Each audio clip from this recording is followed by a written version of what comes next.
No nosso encontro anterior, nós conversamos sobre a dilatação dos sólidos e dos líquidos. Lembrando que a dilatação dos sólidos ela pode ser classificada, né, em três tipos diferentes. A dilatação chamada dilatação linear, a dilatação superficial e a dilatação volumétrica. Já no caso dos líquidos, nós temos apenas a dilatação volumétrica, ok? Hoje nós falaremos sobre a dilatação dos gases. Esta parte da física também é chamada de estudo dos gases, tá legal? Bom, o que são gases, na verdade? Nós vimos que os sólidos possuem forma própria e são muito resistentes, porque a força de interação entre as moléculas de um sólido ela é muito intensa.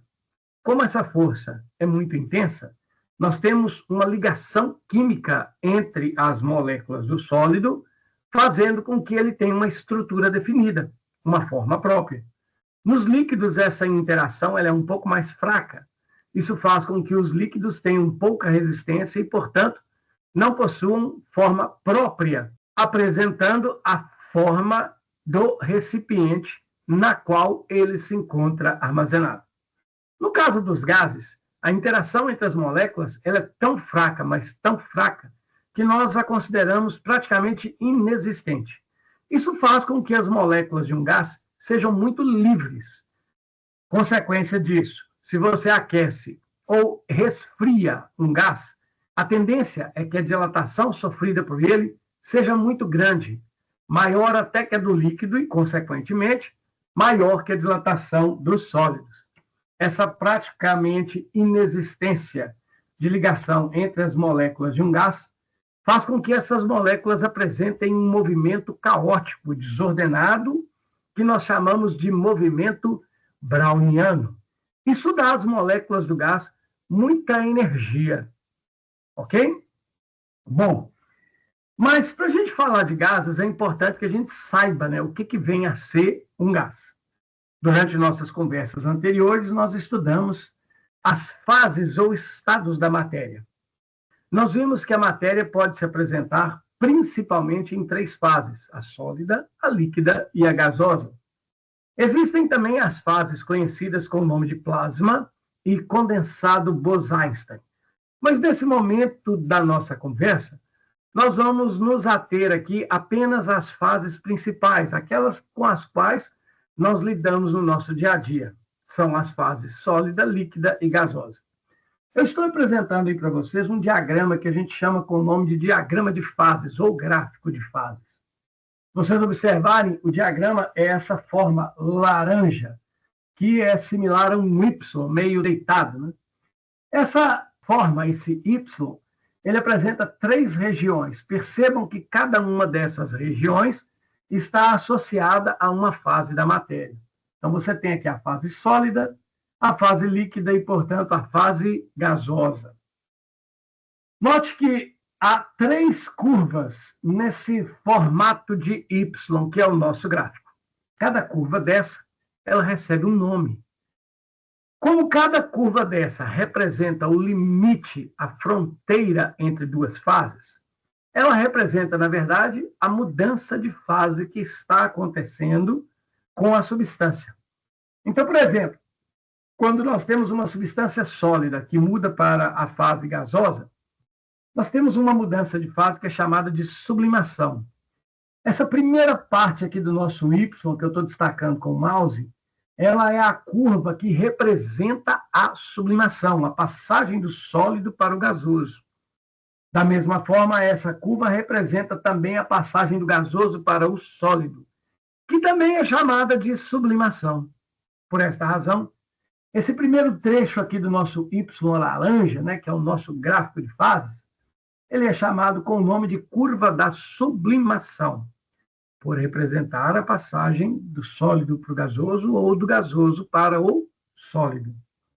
O segundo trecho aqui do nosso Y, né, que é o nosso gráfico de fases, essa curva que eu estou destacando agora com o mouse, ela é a fronteira entre as fases sólida e líquida. Quando uma substância muda de sólido para líquido, ocorre a fusão. Quando muda de líquido para sólido, ocorre a liquefação.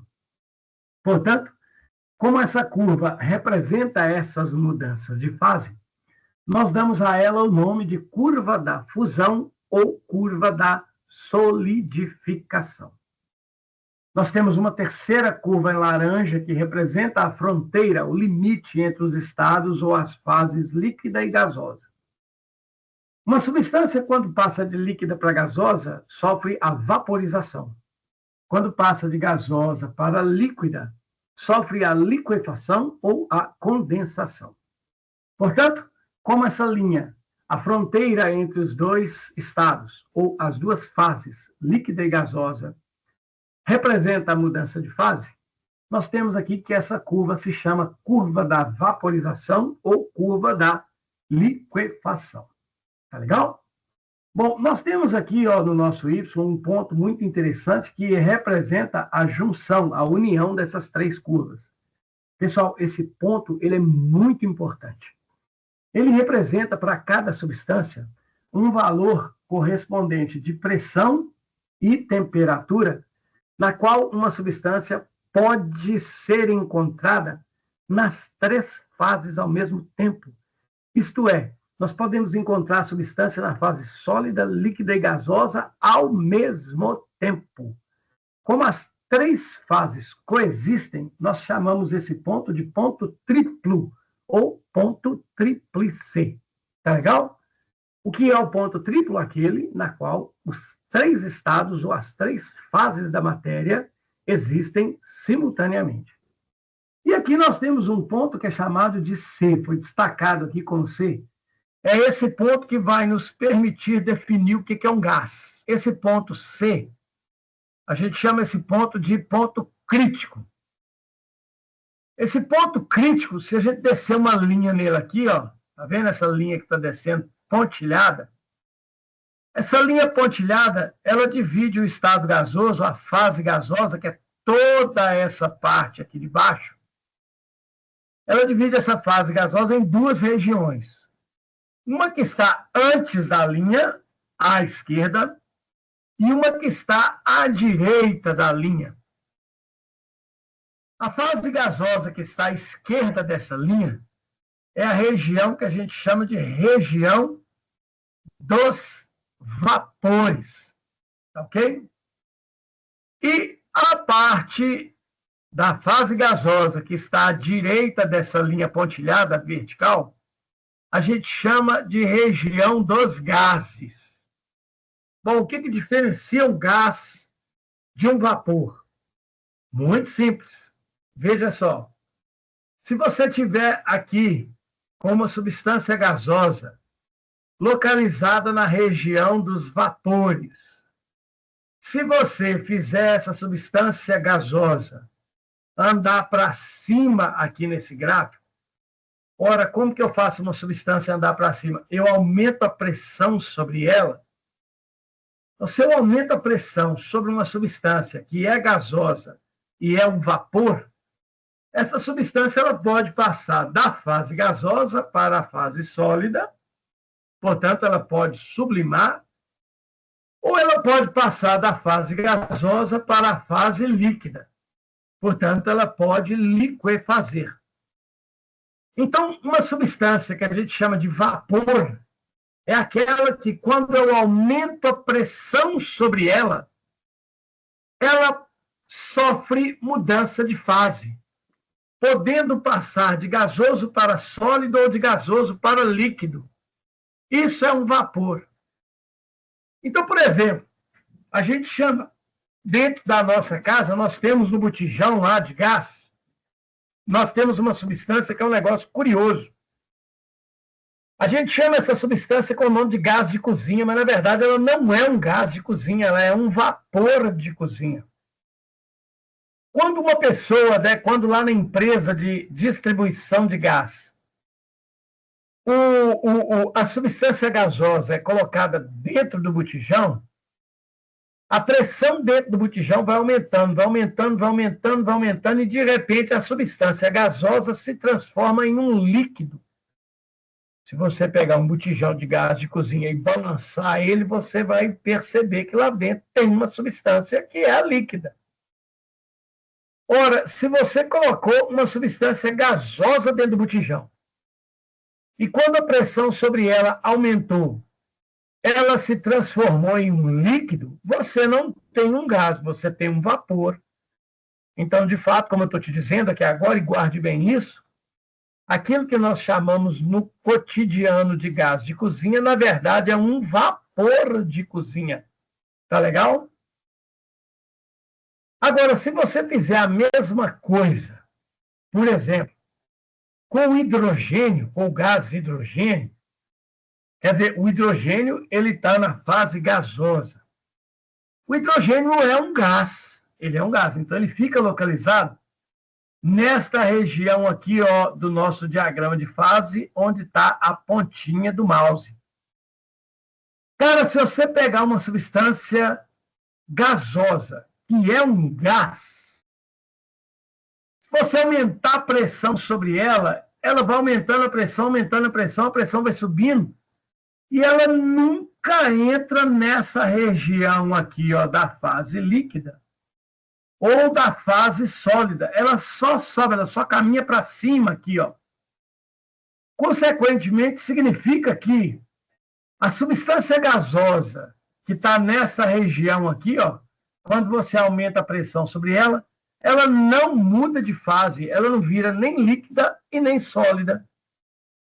Isso define o que é um gás.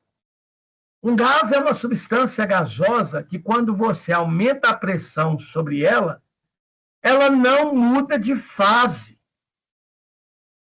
Quando a substância é gasosa e você aumenta a pressão sobre ela e ela muda de fase, ela não é um gás, ela é um vapor.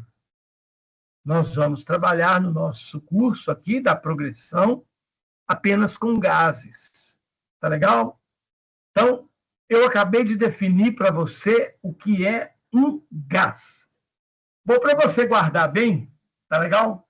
Gás é a substância gasosa que, quando submetida a um aumento de pressão apenas, ela não muda de fase. Onde estão os gases no nosso cotidiano? Bom, um deles todo mundo conhece muito bem, né? Que são aqueles que se formam em nossos intestinos. Aquilo que a gente libera, né? Em momentos inoportunos, são gases mesmo. Tá? O que você riu aí? Não, você falando de momentos inoportunos. É inadequado. Muitas vezes você está num lugar que não pode, de repente o gás insiste e sai, né? Pois é, aquilo é gás, tá? É gás mesmo. Outro lugar onde você vai encontrar gás, você vai encontrar os gases na natureza. Quando as plantas, né, fazem a fotossíntese, gerando seu próprio alimento, elas tanto absorvem quanto elas também liberam gases. Propriedades que os gases têm. Primeira propriedade que um gás tem. Primeiro, o gás ele é matéria. Ele é matéria por quê? Porque ele ocupa espaço, ele ocupa lugar no espaço. Se você entrar numa piscina e soltar os gases que estão no seu pulmão, esses gases formarão bolhas. Isso quer dizer que eles vão ocupar um espaço dentro do líquido. Portanto, tudo aquilo que ocupa lugar no espaço e é feito de matéria, né, possui massa. Os gases têm massa. Mas um detalhe, os gases não têm uma forma própria. Um tijolo tem uma forma própria. Uma mesa tem uma forma própria. Os sólidos têm forma própria. Os líquidos e os gases, não. Eles sempre têm a forma do recipiente onde eles são colocados. Outra propriedade muito importante dos gases é que, pelo fato das moléculas dos gases possuírem ligações muito frágeis, os gases podem sofrer variação de temperatura de maneira muito fácil. Isso faz com que os gases também se dilatem de maneira muito fácil. Uma observação que eu quero fazer para você aqui, gostaria que você guardasse muito bem, você e a Karine, é que quando nós falamos de gases, nós trabalhamos com gases sempre usando temperaturas em Kelvin. Então, no capítulo passado que nós estudamos, nós usamos temperaturas em Celsius. Mas no estudo dos gases, da dilatação dos gases, é obrigatório que a gente transforme as temperaturas em Celsius para temperaturas em Fahrenheit. Desculpa, para temperaturas em Kelvin. Em Kelvin, desculpa aí. Outra propriedade dos gases que é muito importante é o seguinte: como as moléculas de um gás possuem ligação muito frágil, elas possuem uma liberdade muito grande de movimento. Isso quer dizer que as moléculas de um gás possuem muito movimento, e é um movimento desordenado, é um movimento caótico. Esse movimento caótico das moléculas de um gás, um movimento imprevisível, ele é chamado de movimento browniano, tá ok? E esse movimento browniano ele é muito comum na natureza, principalmente quando nós lidamos com gases. Bom, esse movimento browniano dá às moléculas do gás uma grande quantidade de energia. E essas moléculas, ao se movimentarem, quando a gente coloca essas moléculas dentro de um recipiente, essas moléculas acabam colidindo com as paredes do recipiente. Ao colidirem com a parede do recipiente, essas moléculas aplicam uma força na parede do recipiente, e essa força resultante da colisão das moléculas gera uma propriedade que nós damos a ela o nome de pressão, que a gente viu lá na hidrostática. Quando eu aplico uma pressão em um ponto qualquer, ou melhor, quando eu aplico uma força em um ponto qualquer, essa força gera uma pressão. Então, os gases, por terem moléculas muito livres, eles são capazes de exercer pressão nas coisas muito facilmente. Nós podemos perceber essa pressão no nosso cotidiano. Provavelmente, você já fez alguma viagem onde subiu um morro muito grande ou desceu uma serra muito grande. Você já deve ter percebido que quando você sobe um morro muito grande ou uma serra muito grande, seus ouvidos reclamam, seus ouvidos parecem que entopem, às vezes eles chegam até a fazer barulho e a doer. Isso aí, por exemplo, é o resultado da pressão exercida pelos gases que estão na nossa atmosfera. Outra pressão que a gente consegue sentir muito bem é a pressão exercida pelos gases em nossos intestinos. Chega uma hora que nós não conseguimos segurar essa pressão, e é justamente naquele momento, como eu disse para você ainda agora, inoportuno, que os gases acabam saindo por causa da alta pressão que eles exercem. Tá ok? Uma outra propriedade importante dos gases, tá legal? É que, além deles não terem uma forma própria, eles têm a forma do recipiente que os armazena. O gás também, ele sempre ocupa o máximo de volume que ele puder ocupar. Ou seja, ele ocupa todo o volume disponível em um recipiente. É por essa razão, por exemplo, que quando você bate um desodorante debaixo do braço, um pouco tempo depois que você bateu o desodorante, o seu quarto fica todo com o cheiro do desodorante.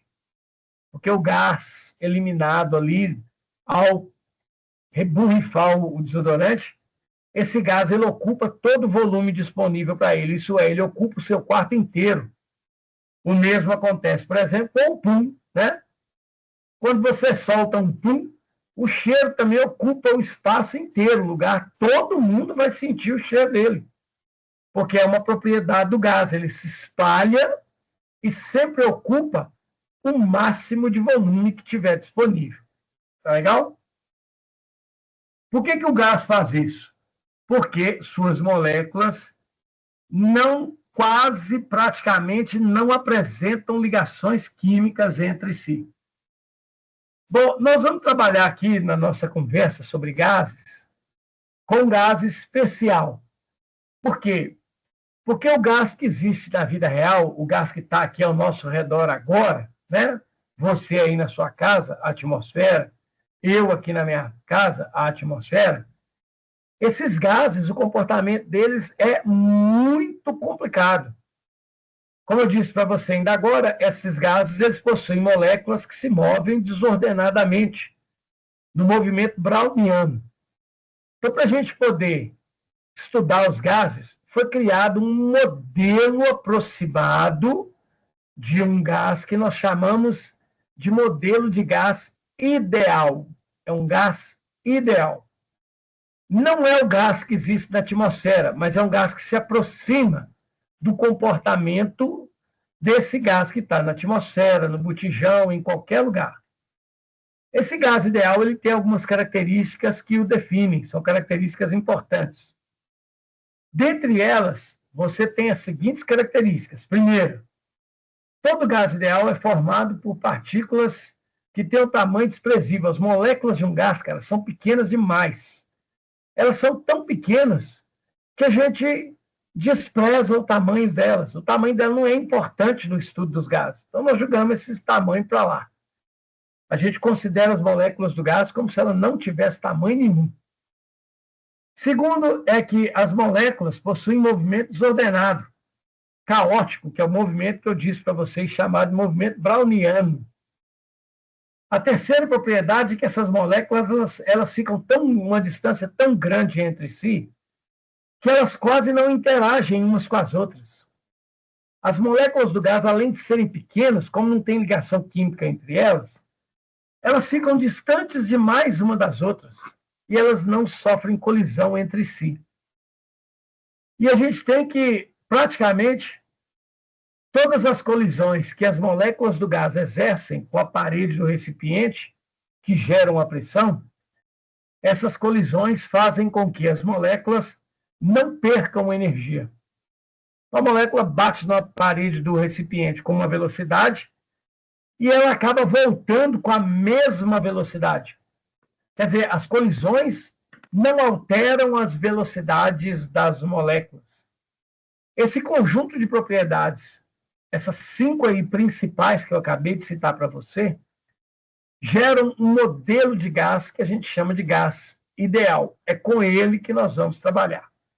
Então, na verdade, eu quero que você conheça essas propriedades, que no dia da nossa conversa, no dia de uma avaliação, você tenha essas propriedades na cabeça. Não é uma avaliação só minha, não. Você fez agora essa semana o Enem. Lá no Enem, você é cobrado essas propriedades. Essas propriedades são cobradas de você, mesmo que às vezes você não perceba, mas elas estão lá, nas questões do Enem. Tá ligado? Bom, então, continuando aqui, nós temos, então, o nosso modelo, que é o modelo de gás ideal. Bom, o que acontece é o seguinte, para a gente estudar um gás, nós temos que definir também algumas grandezas. Essas grandezas, que são as principais grandezas de um gás, a gente chama de variáveis de estado de um gás. Se eu conhecer essas grandezas, eu consigo determinar o estado de um gás. Isso é, como que o gás está se comportando. O estado de um gás é isso. Como que um gás está se comportando em um determinado momento. Essas variáveis de estado, você já viu ano passado com o seu professor, nós vamos só relembrar aqui agora. Essas variáveis de estado são 3. E eu já falei sobre elas aqui, todas elas. Essas variáveis são a pressão, que é decorrente da colisão das moléculas do gás com a parede do recipiente, a temperatura, que mede o nível de agitação das moléculas do gás, e, automaticamente, o volume. O volume é o espaço ocupado pelo gás.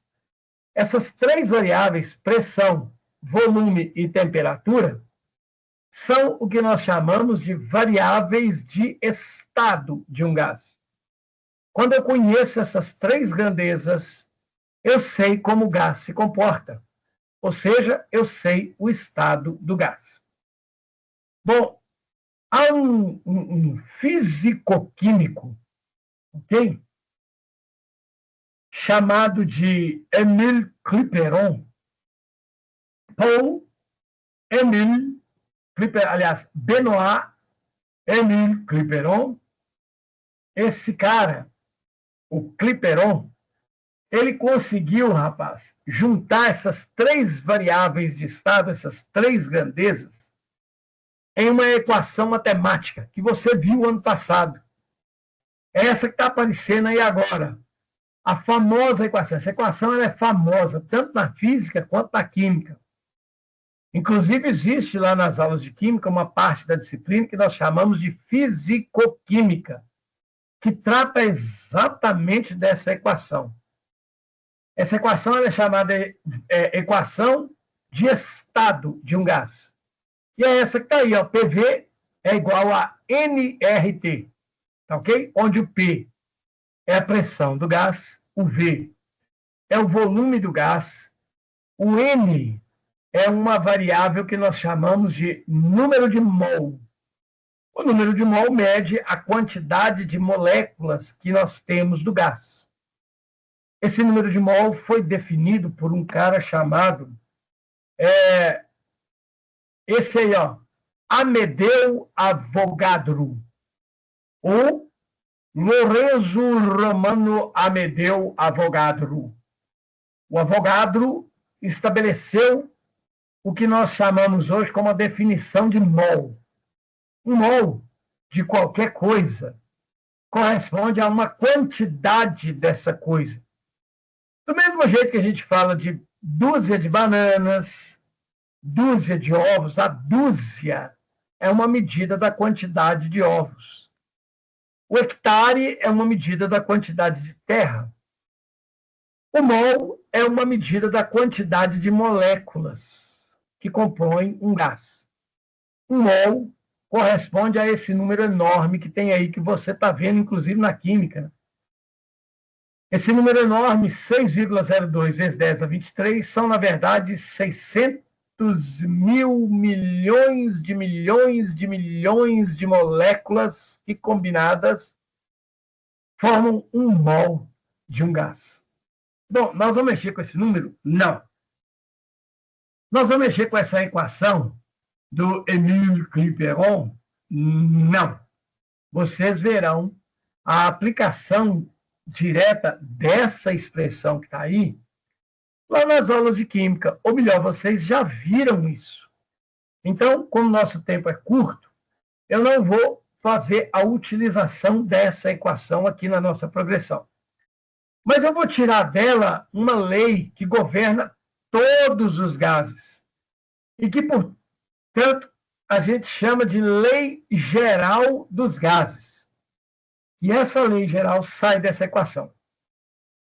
Essa nós iremos usar, tá legal? Bom, então vamos lá. Quem que é a Lei Geral dos Gases? Então, eu vou pedir para você imaginar uma situação.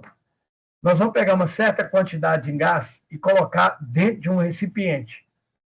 Seria, no caso, esse recipiente que está aqui, ó, do lado direito, que eu estou chamando de gás no estado 1. Eu coloquei esse gás aí dentro do recipiente, e aí o que vai acontecer? Em cima, para esse gás não vazar, eu coloquei uma tampa, mas uma tampa que não é fixa, uma tampa que pode se mover. Igual o êmbolo de uma seringa de injeção, aquela borrachinha que tem dentro da seringa. Então, o que acontece? Eu vou pegar esse gás que está aí no estado 1, ok? E vou apertar essa tampa aqui em cima, reduzindo o volume do gás. Isso vai fazer com que o gás saia das condições que ele tinha aqui no estado 1 e passe para novas condições num estado que eu vou chamar de estado 2. Mas que condições são essas? Veja, o volume do gás no estado 1 é muito maior do que o volume do gás no estado 2. Essa alteração de volume acaba provocando também uma alteração de pressão e de temperatura do gás. Então, eu acabo mexendo com as variáveis de estado do gás. Quando nós alteramos as variáveis de estado de um gás, pressão, volume e temperatura, ou pelo menos duas delas, nós provocamos uma coisa que a gente chama com o nome de transformação gasosa.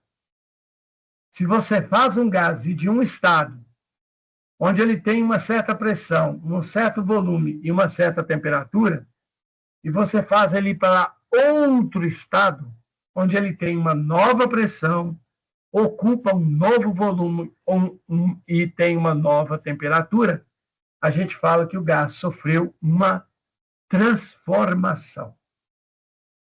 Bom, então, eu tenho dois estados para o gás. Se eu pegar a equação de Clapeyron e escrever para os dois estados, está escrito aqui, ó, PV igual a nRT, tá? Para o estado 1, PV igual a nRT para o estado 2. Repare que em um gás eu só consigo mover, eu só consigo alterar as três variáveis de estado. O P, o V e o T. O N e o R são constantes. Eles não mudam. Então, se eles não mudam, significa que o N e o R que eu tenho antes é igual ao N e o R que eu tenho depois. Então, o que eu fiz aqui? Ó? Eu isolei o NR nessa expressão e nessa. O NR na primeira pressão é igual a P1V1 sobre T1. E o NR na segunda expressão é P2V2 sobre T2. Como o NR é o mesmo, o NR do primeiro estado é igual ao NR do segundo estado. Então, P1V1 sobre T1 do primeiro estado é igual a P2V2 sobre T2 do segundo estado. Essa igualdade que eu coloquei aqui embaixo, P1V1 sobre T1, igual P2V2 sobre T2, esta expressão matemática é aquela que nós chamamos com o nome de Lei Geral dos Gases. Essa nós vamos usar. Tá legal? Quando que eu vou usar a Lei Geral dos Gases? Toda vez que o gás sofreu uma transformação gasosa. O que é sofrer uma transformação gasosa? Guarde bem isso. É ele mudar a sua pressão, volume, temperatura, ou pelo menos duas dessas coisas. Isso é uma transformação gasosa. Se ele mudar essas variáveis, ele sofre uma transformação. Toda vez que o gás sofreu uma transformação gasosa, nós vamos analisar essa transformação, nós vamos estudar essa transformação usando a Lei Geral dos Gases. Um gás pode sofrer qualquer transformação, ou seja, eu posso alterar o P, o V e o T de um gás do jeito que eu quiser. Mas, na física, a gente considera algumas transformações que são mais importantes, que a gente chama de transformações principais. Quais são as transformações gasosas principais? Essas transformações são as seguintes. A primeira delas, que faz um gás sair de um estado e ir para o outro, é aquela que nós chamamos de transformação isobárica. A outra a gente chama de transformação isotérmica. E, por último, temos uma transformação que a gente chama com o nome de isométrica, mas lembrando que essa transformação isométrica também pode ser chamada de transformação isocórica. E também pode ser chamada de transformação isovolumétrica. Então, você tem três transformações, mas cuidado, tem vários nomes. A primeira, que é a isobárica, também pode ser chamada de isopiésica. O nome é feio para chuchu, mas é isso mesmo. Então, a transformação isobárica, a primeira da nossa linha aí, ó, tá? Também chamada de isopiésica. A segunda, que é a isotérmica, a gente não chama ela de outro nome, não. Ela é isotérmica mesmo. E a terceira, que é a isométrica, nós damos a ela mais dois nomes. A isométrica é a isocórica ou a isovolumétrica. Estas são as três principais transformações gasosas. Ok? Que nós temos aí. Mas então, Espero que você tenha guardado aí esses nomes, são esquisitos, esses nomes é para guardar mesmo, tá? Vamos definir aqui cada transformação dessa, porque senão não tem condições de a gente fazer nada. Então, eu vou fazer aqui a definição dessas transformações e vocês repassem isso depois, tá legal? Bom, então eu vou definir aqui primeiro a transformação isobárica. Lá na química, o seu professor de química chamou essa transformação isobárica de primeira lei de Charles e Gay-Lussac, tá? Mas eu vou estar chamando ela sempre de transformação isobárica. Uma coisa importante é o seguinte: iso, pessoal, significa igual. E baro significa pressão. Então, quando você tem uma transformação isobárica, significa pressão igual. Quer dizer, é uma pressão que não muda com o tempo. Traduzindo para o nosso português mais bonitinho, é uma pressão constante. Então, quando o gás ele sofre uma transformação gasosa, que faz ele sair de um estado e ir para outro, mas a pressão dele permanece constante, nós temos uma transformação que é chamada de isobárica. E aí a gente altera a lei geral dos gases, que é aquela que eu mostrei aqui, ó, P1V1 sobre T1 igual a P2V2 sobre T2. Nós alteramos essa lei para esse novo formato que ela está aqui, ó. Como a pressão é constante, o P1 e o P2 são iguais, então a gente acaba tirando eles fora. E aí a lei dos gases se transforma na lei de Charles e Gay-Lussac, que é V1 sobre T1 igual a V2 sobre T2. Então, veja, nós vamos trabalhar com a lei geral dos gases. P1, V1 sobre T1 igual P2, V2 sobre T2. Mas quando a gente estiver mexendo com uma transformação isobárica, eu não preciso trabalhar com a lei geral dos gases inteira. Eu posso trabalhar apenas com um pedaço dela, que é esse aí, ó. V1 sobre T1 igual V2 sobre T2. Ah, vou ter que decorar isso? Não, pessoal. Pode ficar tranquilo, eu vou mostrar para vocês que isso fica fácil demais. Não há necessidade da gente decorar, não. Tá legal? Outra transformação que nós temos é a transformação isométrica, que é chamada lá na química de segunda lei de Charles e Gay-Lussac. Essa segunda lei de Charles, que é a transformação isométrica, ela acontece quando o gás altera suas propriedades, mas o volume dele não se altera. Ou seja, é uma transformação gasosa na qual o volume do gás permanece constante. E aí, quando o volume do gás permanece constante, nós temos de novo uma alteração da lei geral dos gases, deixando de ser aquela forma que eu mostrei aqui agora, o P1V1 sobre T1 igual a P2V2 sobre T2, e ela passa a ter esta configuração que nós temos aqui agora. P1 sobre T1 igual a P2 sobre T2. Então, isso que está aqui, ó, a transformação da lei geral dos gases neste conjunto de grandezas que está aqui, nessa expressão que está aqui, forma a lei de Charles e Gay-Lussac, ou a transformação isométrica. Bom, então, nós temos três transformações, nós já vimos duas. A transformação isobárica, que acontece quando a pressão do gás permanece constante. A transformação isométrica, que acontece quando o volume do gás permanece constante. E a terceira, que é a transformação isotérmica. A transformação isotérmica é aquela que acontece quando a temperatura do gás permanece constante. Então, veja, quando a temperatura do gás permanece constante, nós temos uma transformação que é chamada de lei de Boyle-Mariotte. Na química, também na física, né?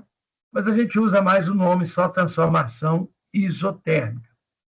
Essa transformação isotérmica, a gente altera a lei geral dos gases, dando a ela esta aparência que está aqui, ó, P1V1 igual a P2V2.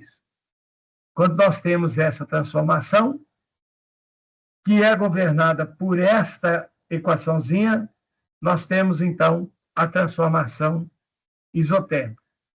Lá no Enem e nas provas que vocês vão fazer durante a vida, muitas vezes a gente só precisa identificar uma transformação. Não precisa calcular nada, é só você olhar e falar, está acontecendo transformação X.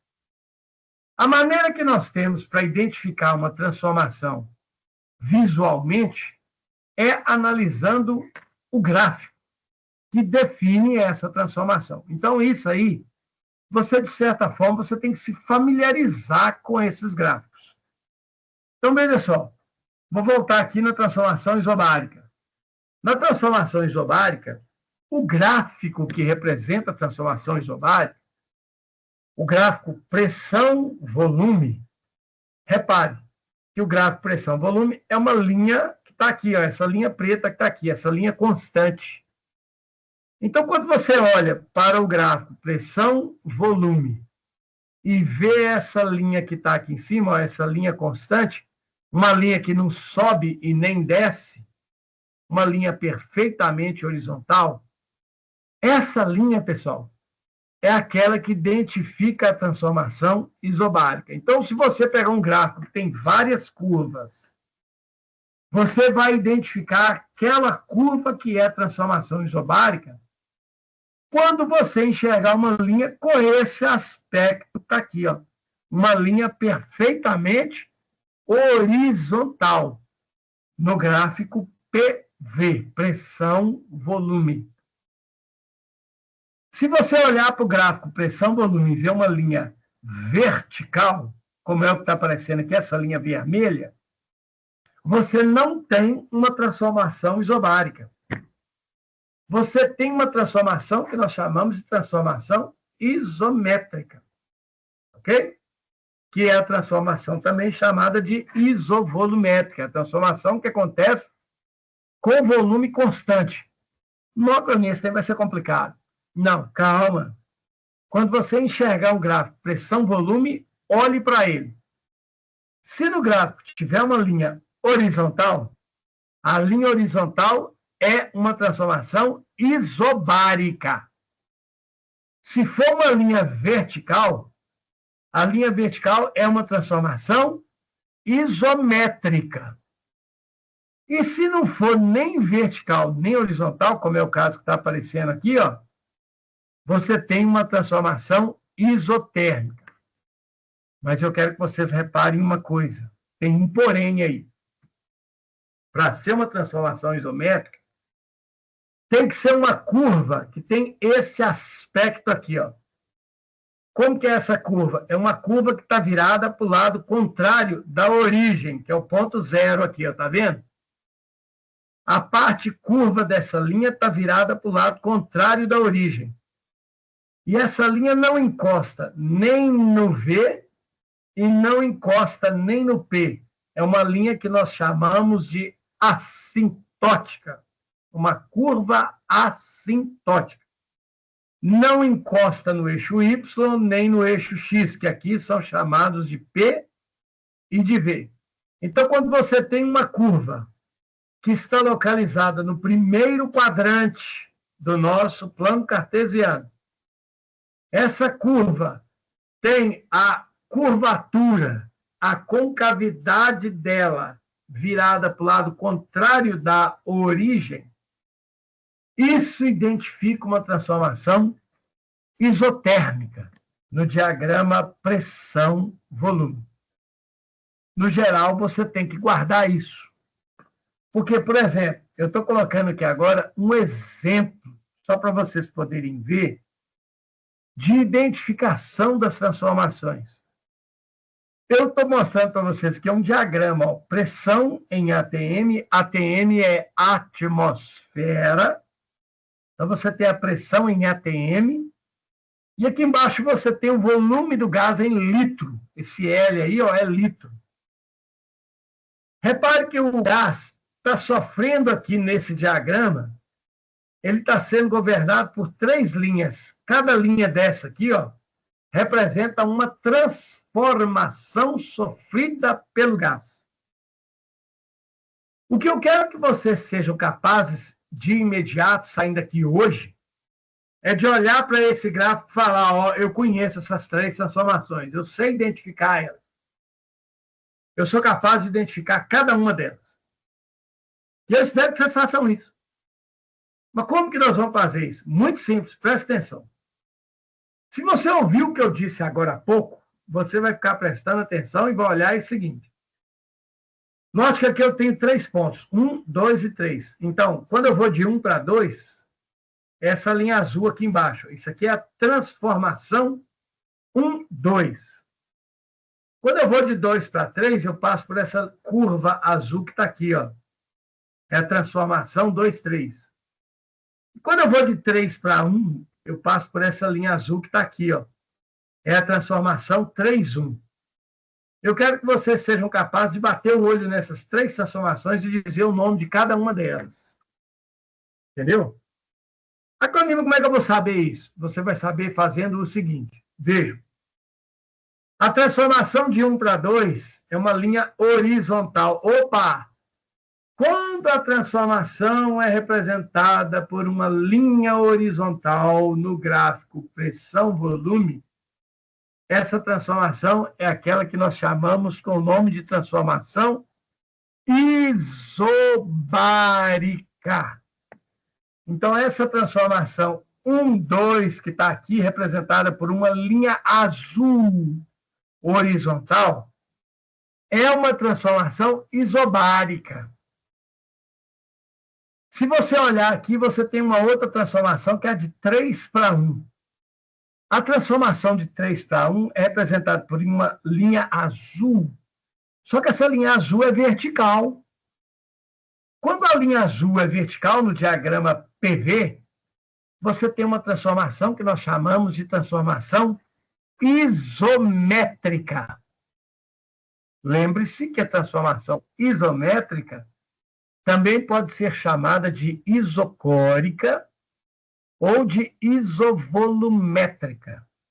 Então, essa transformação de 3 para 1 é isométrica, isocórica ou isovolumétrica. E, por fim, você tem uma terceira transformação, que é essa curva que está aqui, ó, que vai do 3 para o 2, ou do 2 para o 3. Repare que é uma curva, ok? Que tem a curvatura, que a gente chama de concavidade, virada para o lado contrário da origem, que está aqui nesse lugar. Ó. Tá legal?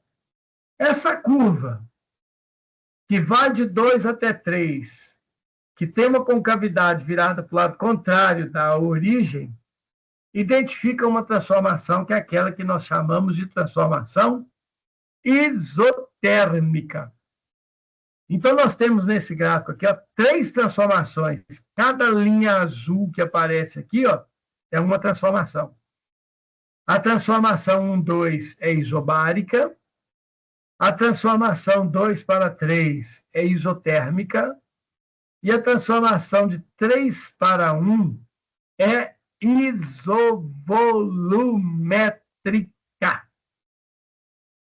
Se a transformação não for nenhuma dessas 3, isso é, se eu estou enxergando em um gráfico, vou pôr um exemplo aqui depois, se eu olho para um gráfico e não enxergo nenhuma transformação isobárica, nenhuma transformação isovolumétrica e nenhuma transformação isotérmica, nós temos uma quarta transformação que a gente chama de transformação qualquer. Toda transformação que não é isotérmica, não é isobárica, não é isovolumétrica, a gente chama de transformação qualquer. Tá legal? É isso. Bom, aqui, por exemplo, vou mostrar para vocês agora um gráfico, tá ok? Olha aqui, eu tenho um conjunto de gráficos aqui. Ó. Eu tenho um diagrama PV aqui, ó, que eu tenho uma linha, que é uma linha que a gente chama de linha oblíqua. Vocês têm uma mania de chamar isso aqui de linha diagonal, não é diagonal, é oblíqua, tá?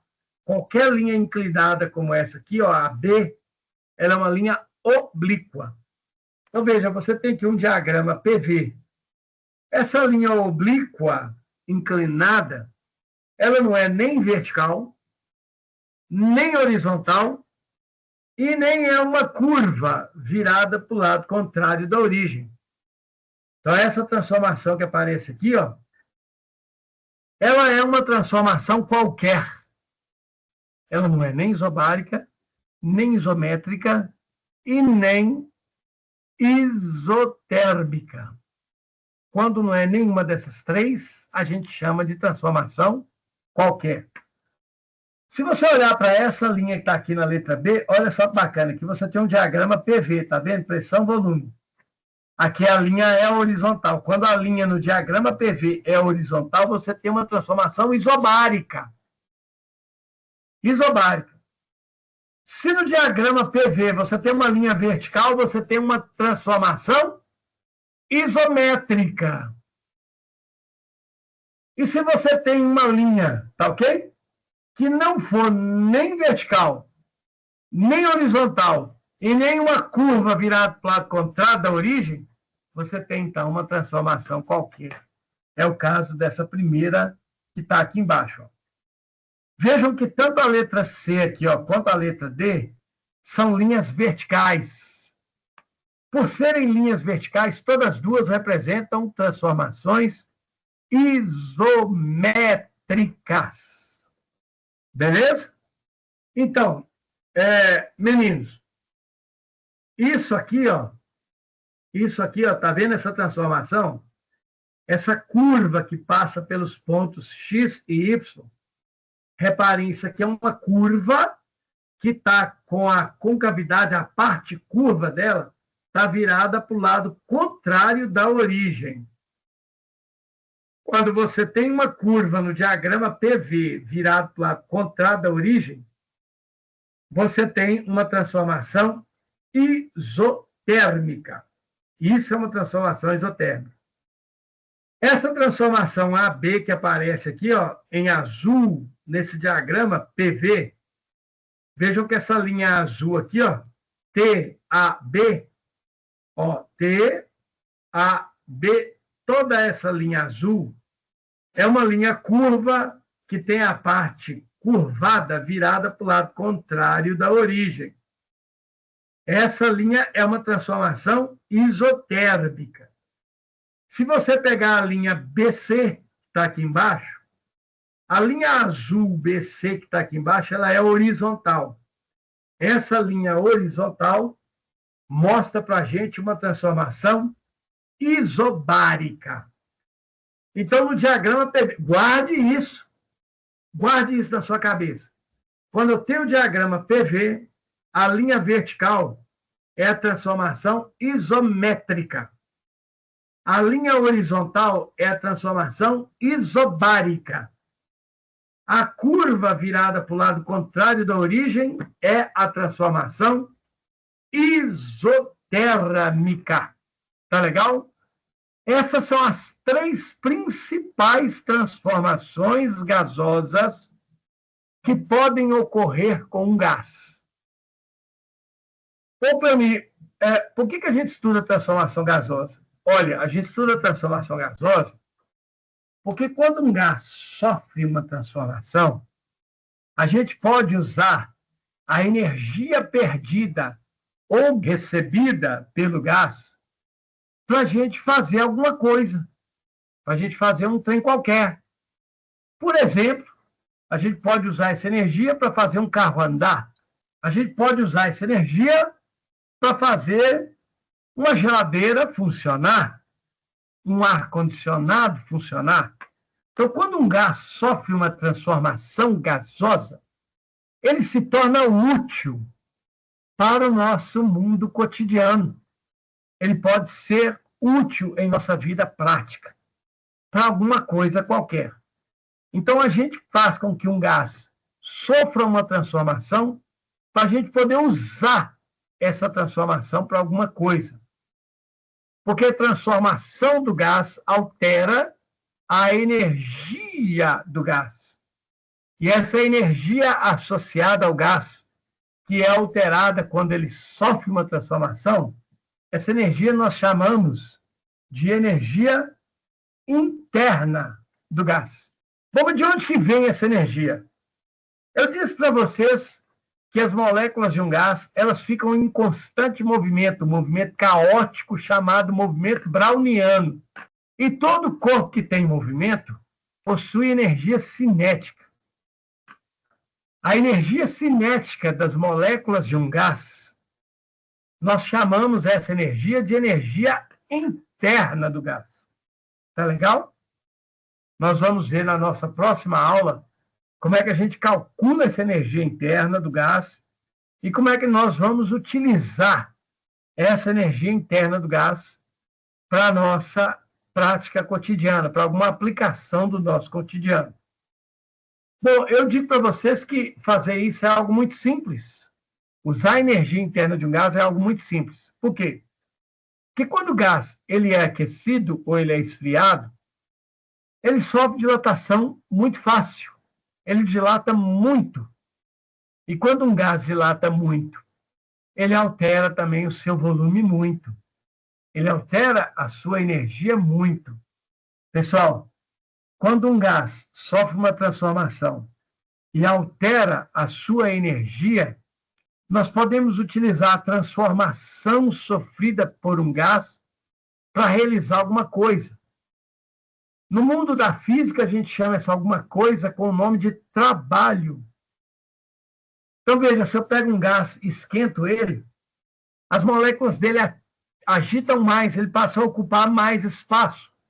Ele aumenta de volume. Quando um gás aumenta de volume, nós conseguimos fazer com que ele realize trabalho. Da mesma forma, se eu esfrio um gás, eu faço com que ele diminua o seu tamanho, eu faço com que ele diminua o seu volume. E aí eu consigo fazer com que esse gás realize trabalho. Toda vez que eu faço um gás sofrer uma transformação, e essa transformação provoca uma variação de volume do gás, eu posso utilizar essa variação de volume para realizar trabalho. O que é trabalho? Trabalho, pessoal, é quando eu pego qualquer coisa que está em repouso e coloco ela em movimento. Eu posso fazer isso usando um gás. Um gás. Você pegar uma seringa de injeção cheia de ar, com um pouquinho de ar por dentro, e colocar essa seringa de injeção presa, e na frente dela eu colocar uma pedrinha, por exemplo, se eu esquentar o gás que está dentro da seringa sem derreter ela, esse gás vai aquecer e vai ocupar mais espaço, ele vai expandir, sofrer dilatação, vai aumentar o volume. E quando ele aumenta de volume, ele faz o êmbolo da seringa se mover. E aí, sabe o que acontece? Eu consigo fazer a pedrinha que está na frente dela andar. Eu mostro isso para vocês na próxima aula. Nós conseguimos usar a transformação sofrida por um gás para alterar a sua energia e, em decorrência disso, nós conseguimos fazer com que o gás realize trabalho. Ora, pessoal, uma máquina que utiliza um gás sofrendo uma transformação para realizar trabalho, essa máquina ela é chamada com o nome de máquina térmica. Tá ok? A máquina térmica é qualquer dispositivo que utiliza um gás que, ao ser aquecido ou resfriado, seja capaz de realizar trabalho. Exemplo de máquina térmica: o motor do carro, o motor da moto, o motor da geladeira, o motor do ar-condicionado. Tudo isso são máquinas térmicas que utilizam a expansão ou a contração de um gás para realizar trabalho. Tá legal?